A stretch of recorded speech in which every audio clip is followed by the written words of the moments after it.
Dadaï Dombélé, il y a une dizaine de jours, criait à la face du monde son mal et son envie de retourner à l'école. Il avait le flanc droit ouvert et les intestins au vent depuis plus d'1 an.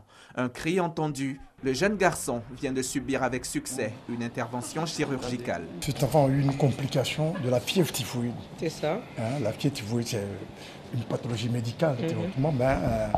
Dans notre milieu, il arrive que les enfants arrivent très tard au stade de complications. Et une des complications les plus importantes, c'est la perforation de l'intestin. Et c'est ce que cet enfant-là a eu. L'intervention aura duré 7 heures et les signes annonciateurs d'une guérison se présentent déjà.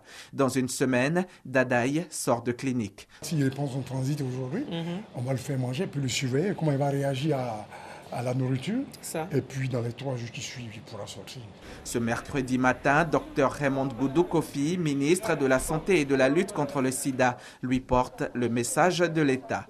Je suis venue te dire que mamie Dominique Ouattara et papy Alassane m'ont dit de venir te voir pour savoir si ça va bien et te dire que dès que tu es prêt, tu pourras reprendre l'école immédiatement. D'accord? Hein? T'es content? Ah mais voilà, le sourire. Ah ouais.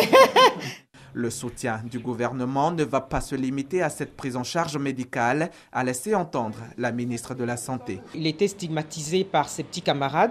Aujourd'hui, c'est terminé. En liaison avec la ministre de l'Éducation nationale, elle va le prendre en charge aussitôt, dès qu'il est sur pied. Et puis les choses vont continuer. Les médecins vont continuer de s'occuper de lui jusqu'à ce qu'il soit vraiment en pleine forme et puis reprendre l'école normalement. Repartir à l'école normalement et devenir médecin plus tard, un vœu cher à Dadaï, sans doute pour sauver des vies, comme la sienne vient d'être sauvée.